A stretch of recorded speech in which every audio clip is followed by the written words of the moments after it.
Fala pessoal, eu sou Rafael Otaiano, sejam muito bem-vindos ao meu canal. Aqui trago análises e opiniões pessoais sobre política e empreendedorismo e se você gosta desses temas e entende a importância deles, peço que você considere se inscrever no canal, também compartilhando este e outros conteúdos. Vamos falar da semana 6 do governo Lula e os temas que mais ficaram na mídia. Vamos nessa. Lula afirma que o calote de Cuba e Venezuela do BNDES é culpa de Bolsonaro. Essa é uma frase que não necessariamente reflete 100% da verdade ou da realidade que o nosso país vive e viveu no que diz respeito aos empréstimos do BNDES. Isso porque o presidente deposita no ex-presidente Bolsonaro como se fosse culpa exclusiva para não receber esse dinheiro.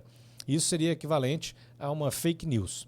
Digo isso porque o calote da Venezuela, por exemplo, começou já em 2017, quando o presidente era Temer, que sucedeu Dilma após o impeachment. Então vejam que não é exclusivamente culpa do Bolsonaro. Agora, também não se pode dizer que ele não tem a sua parcela de responsabilidade, porque naturalmente ninguém gosta de pagar dinheiro que deve aos seus inimigos políticos neste caso, né? Então, naturalmente, a falta de uma relação com esses países certamente tenha dificultado. Porém, eu acho que eles também não pagariam, e digo isso porque todo esse dinheiro de Cuba e Venezuela, devido ao Brasil, cerca de 900 milhões de dólares, foi pago ao BNDES através do Fundo Garantidor de Exportações, que no final das contas é coberto pelo próprio Tesouro Nacional. Ou seja, você que está aí não só emprestou dinheiro para Cuba e Venezuela, como depois você foi lá e teve que tirar mais dinheiro do seu bolso para pagar o próprio BNDES. Então, essa é uma das razões pelas quais a gente diz que não faz o menor sentido o Brasil ficar financiando obra em outros países, ainda mais aqueles que provavelmente nunca vão devolver o nosso dinheiro e nem o benefício dessas obras, né? Então, a gente fica refém ainda dessas negociações. Então, volto a dizer, não é bom deixar o dinheiro do brasileiro sair daqui. Dinheiro brasileiro seja investido no Brasil. Bora para a próxima. Se Uber quiser sair, a gente chama os Correios para substituir, diz Marinho. O ministro do Trabalho certamente não deve enviar cartas ou encomendas pelos Correios para saber qual é a qualidade do serviço dos Correios brasileiros. Nem sequer deve se recordar que não faz muito tempo atrás os Correios tinham amplo prejuízo declarado aos cofres públicos, né? E somente na última gestão é que conseguiu se transformar isso num superávit. Então, assim, dizer que os Correios vão resolver algo relacionado à tecnologia é, no mínimo, estranho ou falta de conhecimento do ministro da operação. Seja a operação dos Correios para fazer um aplicativo equivalente ao Uber, ou seja, até conhecimento do mercado de tecnologia, como funciona um aplicativo e como esse aplicativo se mantém no mercado. Por que isso? Você, que talvez tenha acompanhado os últimos anos, já deve ter ouvido falar do Easy Taxi, já deve ter ouvido falar da Cabify e de N outros aplicativos que entraram no Brasil, não sustentaram e foram embora. Assim é em todos os outros aplicativos, até mesmo no delivery de comidas, refeições, né? iFood, por exemplo. Outros tantos já entraram e não conseguiram muitas vezes sobreviver. Então não é uma equação simples de chama outro para resolver, mas ao contrário, vai ter um trabalho imenso. E a verdade é que esse ministro, inclusive, falou que a maior importância não é nem trazer esses trabalhadores para a CLT, mas trazer para o INSS. E o que isso significa? Quando uma pessoa contribui para o INSS, esse dinheiro só vai ser devolvido para ela lá no final da vida dela, quando provavelmente ela aposentar, né? Então, na mesma linha que esse ministro falou sobre a questão do saque aniversário do FGTS, eu vejo que a intenção aqui é aumentar a arrecadação do Estado e a disponibilidade de recursos para que o governo faça a gestão disso, seja INSS, seja FGTS. Não necessariamente estão preocupados com o trabalhador propriamente dito, né? E muitas vezes, ao querer ainda fazer esse recolhimento, né, acreditam que são melhores gestores do dinheiro do trabalhador do que ele mesmo. Eu não concordo com isso, acho que o negócio é ter liberdade de as pessoas fazerem o que querem com o seu próprio dinheiro. Então, assim, sempre falando as coisas que não conhece. Vamos nós. Próximo assunto. Economistas desenvolvimentistas lançam um manifesto em apoio às críticas de Lula ao Banco Central.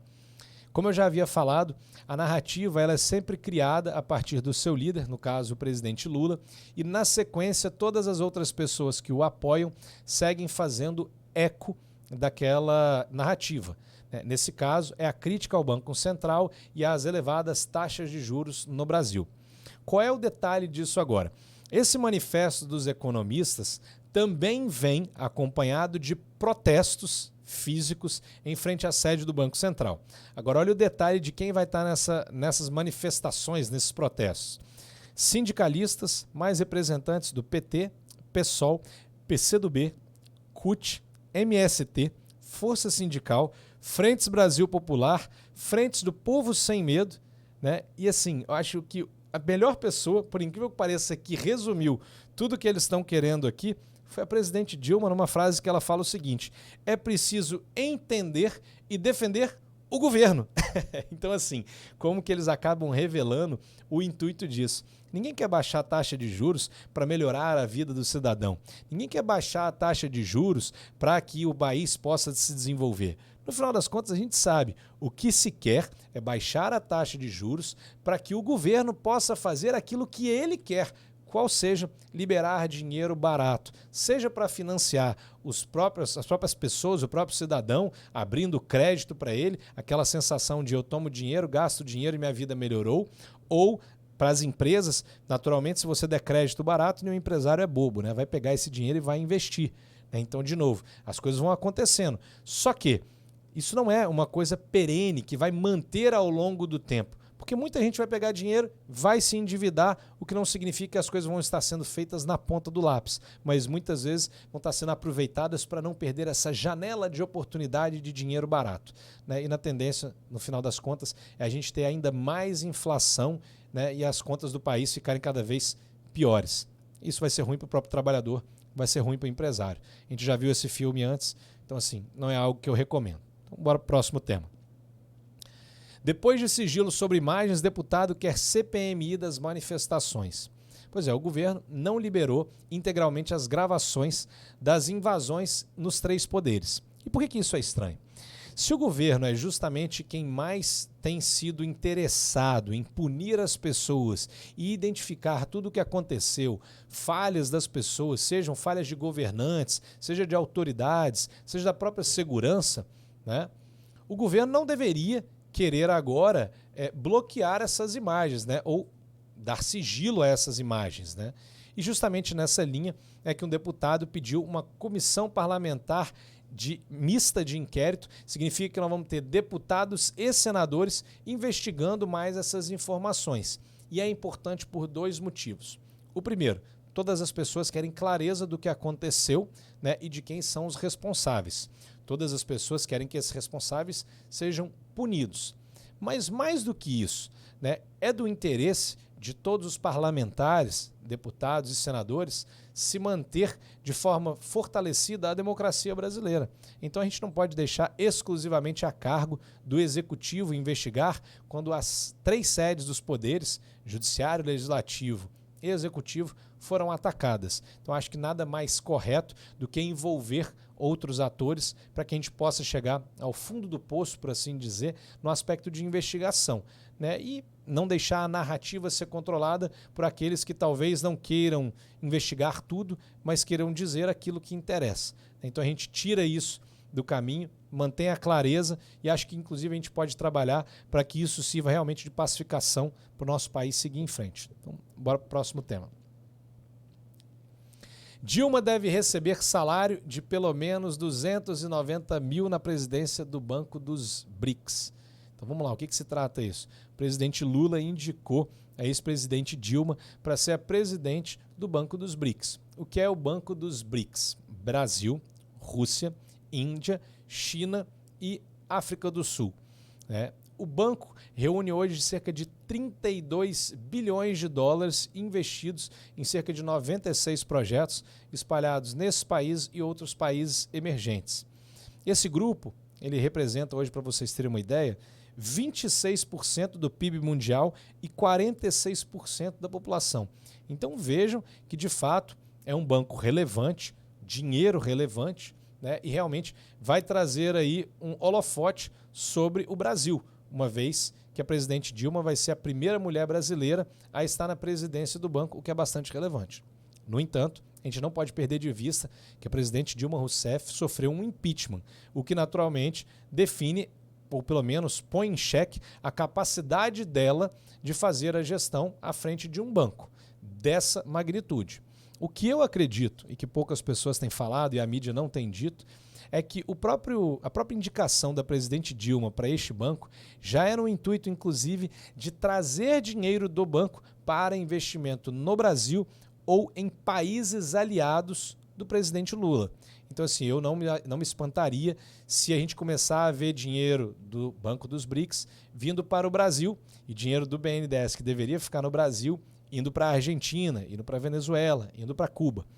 Ou até o contrário, eu não vejo nenhuma dificuldade, muitas vezes, o banco ser utilizado para financiar esses outros países, ao invés de se utilizar dinheiro do BNDES, agora que causou tamanha discussão, né, e uma relevância maior frente às pessoas.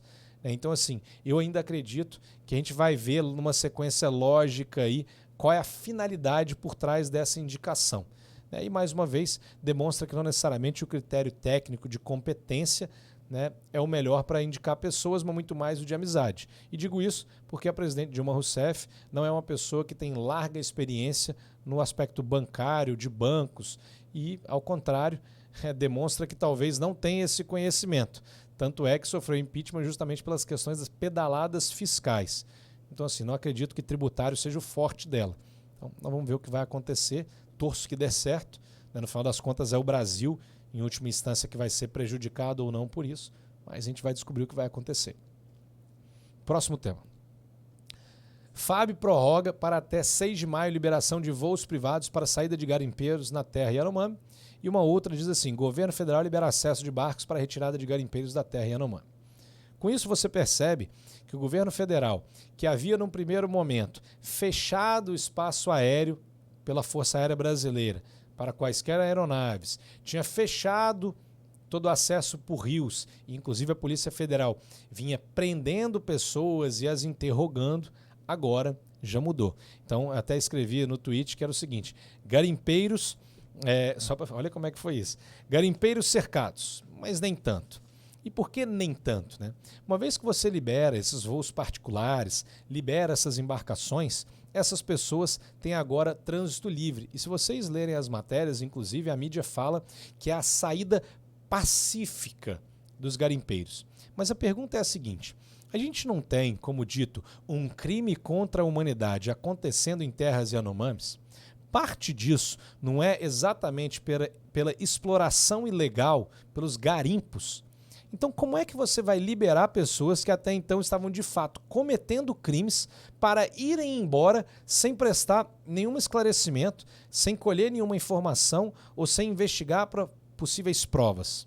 Nessas horas eu realmente fico com a pulga atrás da orelha, porque deve ter gente muito poderosa envolvida nisso. Porque o certo, uma vez que você identifica que tem pessoas ali trabalhando de forma irregular, cometendo crime, ainda que essas pessoas não sejam diretamente as responsáveis, sejam contratadas, é justamente você conduzir uma investigação para entender, quem é que está por trás, quem são os mandantes, quem são os financiadores. Então, assim, no momento em que você libera essas pessoas para irem embora, não me parece o caminho mais correto. E uma das coisas que me chamou a atenção é que quando a gente fala, por exemplo, de tráfico de drogas, o que é muito comum é ver aí os equipamentos, carros serem apreendidos e depois serem ou leiloados, ou serem convertidos, ou serem até utilizados pelas próprias forças policiais. Nesse caso agora, de aeronaves, máquinas, equipamentos, a única coisa que eu vi foram, pelo menos, sugestões de que estava sendo colocado fogo em tudo isso. De novo, a minha questão é: se você quer investigar, se você quer levantar informações, tudo pode servir para isso. Tudo são provas, todos os depoimentos são válidos, mas de fato, quando você libera quem comete o crime para sair pacificamente e tudo que foi utilizado no cometimento do crime, você coloca fogo, fica parecendo que não vai ter nada para você investigar. E aí a pergunta é: quanto tempo para essas pessoas voltarem a cometer esse tipo de crime lá na Amazônia, que é tão grande? E mais, quem estava se beneficiando ou quem está se beneficiando disso, quanto tempo essas pessoas vão precisar para reorganizar o seu esquema de garimpo? Então, enfim, é estranho que isso não tenha sido tão investigado. Eu particularmente acho bem leve essa atitude e, de novo, acho que a gente ainda vai ver muita coisa sobre isso num futuro próximo. Próximo tema. Quem não pagou fez uma aposta, diz ministro do STF Barroso, sobre quebra de coisa julgada.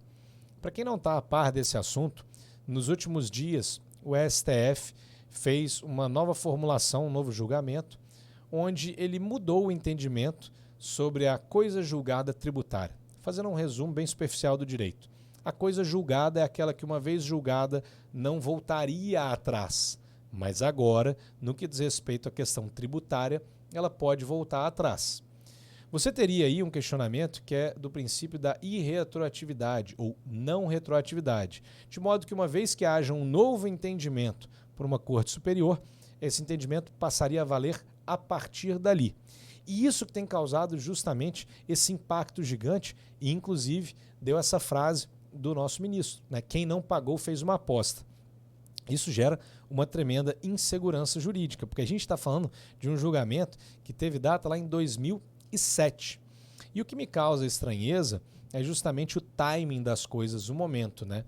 Justamente em 2022, quando o novo governo assume querendo aumentar a arrecadação, coincidentemente é a época em que o Supremo Tribunal Federal faz um julgamento, mudando o seu entendimento anterior de 15 anos atrás, que ocasiona várias empresas agora terem que pagar determinados impostos. Aí você fala assim, será coincidência apenas? Então, assim, isso fica uma pulga atrás da orelha e acho que, de novo, isso faz com que as pessoas duvidem ainda mais da independência dos poderes, né? Porque parece que é tudo quase que, tipo assim, perfeitamente, milimetricamente pensado, né, para coincidentemente as coisas acontecerem.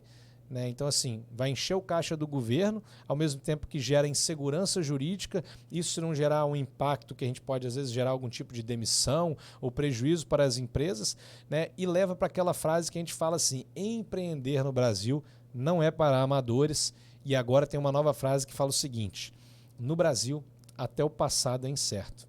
Pesado isso, né? Então, vamos para o próximo tema aqui. Entenda ponto a ponto encontro entre presidentes Lula e Biden nos Estados Unidos.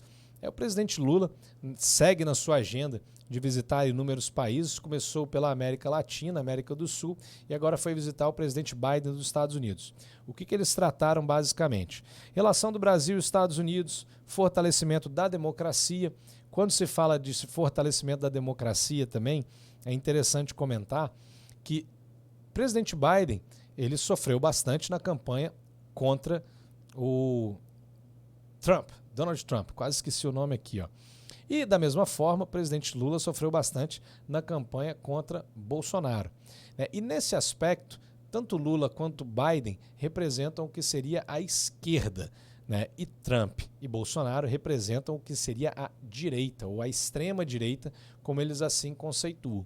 Então, muito dessa conversa entre eles foi justamente no intuito de frear os avanços do extremismo político e da violência política. Então, assim, já se entende frear os avanços dos seus opositores mais contundentes no debate, né? De certa forma, muitas vezes agressivos, né? O que não acredito que soma para ninguém, mas é o que é.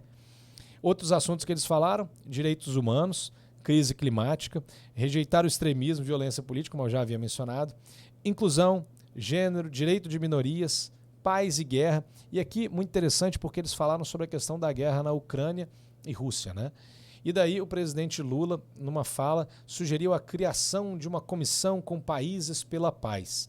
E isso não foi para a mídia de uma forma tão grande, mas eu lembro de ter lido, o presidente Biden mandou um recado que é mais ou menos assim, nada sobre a Ucrânia sem a Ucrânia.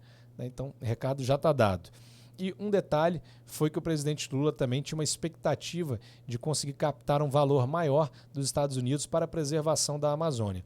E, ao que tudo indica, até agora foram apenas 50 milhões de dólares para o fundo da Amazônia. Mas eles ainda seguem conversando sobre isso, sobre essa colaboração na questão climática. E um detalhe, e aí vem o próximo tema, pode passar, Uriel. Após a reunião com Biden, Lula diz que Brasil volta ao cenário mundial e promete viagem à África. Esse é um outro detalhe. O presidente segue fazendo viagens àqueles países que são de uma relação necessária ou uma relação próxima a ele. E eu digo isso porque países africanos aos quais ele vai visitar, Angola, Moçambique e África do Sul, em alguma etapa tem relações com o Brasil, e algum desses países, como Moçambique, inclusive, já pegou dinheiro emprestado com o BNDES e, pelo jeito, também não pagou cerca de 122 milhões de dólares. Então, assim, segue visitando esse país. Agora, um ponto que Lula colocou foi que ele quer reatar essa forte relação com o continente africano, e aí cita um ponto que é uma questão de uma dívida histórica. E aí ele fala que a melhor forma de pagar essa dívida impagável histórica é através de contribuições tecnológicas, etc. A gente bem sabe que no passado a forma de financiar os países africanos através do dinheiro do BNDES também foi da exportação de projetos de engenharia, que é sempre escolhendo campeões nacionais brasileiros para realizar obras nesses outros países. Então vamos lá. O que ele revela aqui, ao falar de dívida histórica, eu quero deixar claro, todo político usa sempre uma narrativa fortalecida que envolve as pessoas para justificar as suas atitudes numa sequência. Então veja, Lula, ao citar uma dívida histórica para com a África, eu acredito, e fala dessa questão da forma de pagar-se através de questões de tecnologia, vejo num curto intervalo de tempo dinheiro brasileiro sendo enviado para países africanos, seja através do BNDES ou qualquer outro tipo de colaboração, para financiar projetos nesses outros países. E, de novo, aqui a gente vai ter que ter um cuidado muito grande, porque a gente já sabe que esse dinheiro vai e não volta. E se vai com alguma finalidade, seja fortalecer aquele governo, por ser um governo parceiro, seja depois obter apoio destes governos para com o Brasil, ou seja um aceno que, de novo, é um aceno às pessoas que têm a identidade e daquele local.